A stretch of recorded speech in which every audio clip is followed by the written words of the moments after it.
Hi, this is Emerald and welcome to the Diamond Net, and today I'm going to be talking to you about the two types of spirituality that I talk about on my channel, and all that's coming up in this video.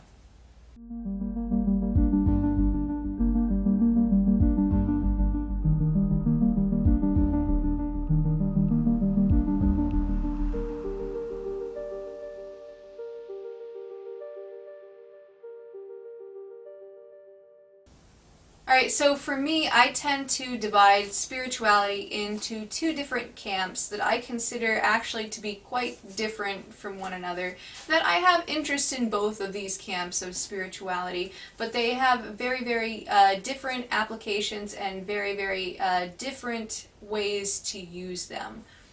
Now, so I'm going to describe one form of spirituality as breadth spirituality and the other as depth spirituality. Now, I was going to start off by talking about breadth spirituality. This is the type that many people who are into the New Age movement would be very familiar with. That's anything that has to do with law of attraction or psychic phenomena or archetypes or anything that falls in that range. So it's like a particular thing that you can experience, and sometimes it has to do with extrasensory perception or being able to perceive into a different type of world. Out-of-body experiences, like I have out-of-body experiences, so this would be considered in the breadth form of spirituality.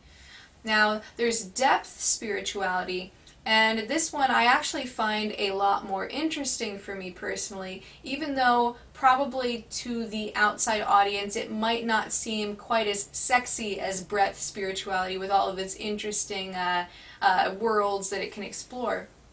What I consider to be depth spirituality is actually being 100% present with what is real for you in your present moment.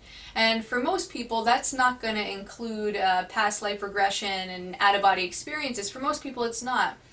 Depth spirituality is about your own being and being 100% in tune with your authenticity.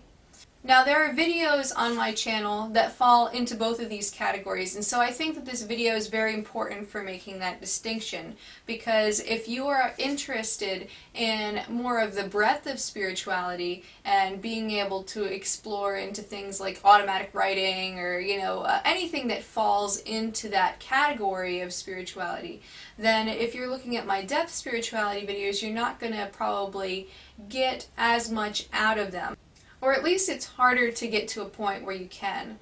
Now, for those who are interested in depth spirituality, it may be the case that as you're going along that spiritual path that different things might come up like psychic phenomena, or you might have out-of-body experiences, but sometimes if you're going on the depth spirituality path, if you get too focused on the breadth spirituality, it can actually derail your focus. And it's very difficult to keep focus when it comes to depth spirituality because your entire being kind of fights it. It doesn't want to see itself how it is because it's all about transcending the ego and realizing the illusory nature of the separate self. And because most people have only ever experienced themselves as a separate self, that is akin to asking somebody to kill themselves. It's very unsettling to go into the experience of depth spirituality just because it is about completely debunking every false notion that you have of yourself.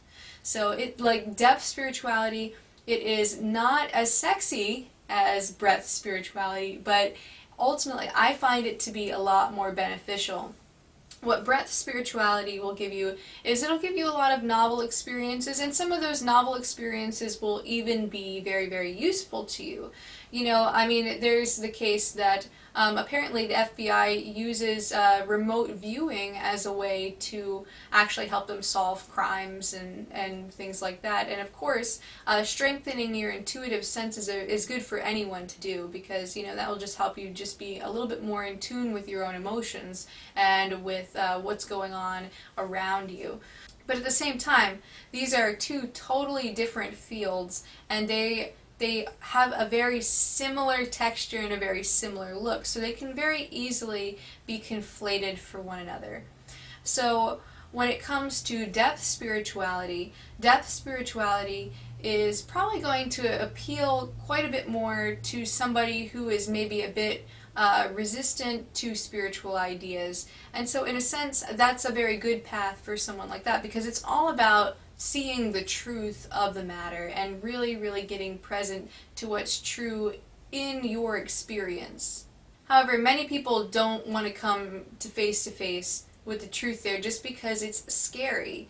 And until you actually get there, it is a lot of hard work and a lot of investment to put in for not a lot of return until the very end. So depth spirituality, it's like a 5, 10, 20-year investment, however long investment, and you might not see much return, or the effects of which will be very, very gradual. If you start a meditation practice, you're not going to be able to notice much difference between how you were before meditation and how you were after, but there are major things and a major rewiring of the brain that's actually happening when you do meditation. They've done neural imaging studies to find that people's mind actually, the gray area in the areas relating to stress and anxiety gets smaller, and the areas dealing with concentration and the different areas of relating to love and compassion actually get more gray area. And so meditation is a lot like going to the gym for the mind, only the results, you're not going to see it right away. You have to really stick to a practice. It's really takes a lot of hard work for not a lot of return on investment. However, breath spirituality, you could potentially go into it and you could develop more intuition in a relatively short amount of time, as long as you don't have any barriers to that. Or you can learn a lot about, let's say, archetypes and think, oh, I know how the psyche works, intellectually speaking, and maybe I know about all of these things, but that's not going to really get you a first-hand experience. What it is you might actually fall into the trap of having abstract knowledge of spirituality and a logical understanding of spirituality, but no first-hand experience. And so that's what you want to avoid falling into the trap of in breadth spirituality, is that you're always going to still be trying to have a first-hand experience and not just a lot of knowledge in that way. Because you can know all about astral projection, and you can know all about archetypes, and you can know all about past life regression, but that doesn't make it a first-hand experience for you. So those are the two types of spirituality that I talk about on my channel: depth spirituality and breadth spirituality. So that's all I have for you today. I hope that you enjoyed this video. If you did, go ahead, give it a big thumbs up and click the subscribe button below. Other than that, post your comments below for a chance to have them answered on my next Q&A Wednesday. I do those every other week on Wednesdays, and if you write me a question that I feel like I can do justice by, I will go ahead and showcase it on my video. Other than that, that's all I have for you today, and until next time, keep becoming more you.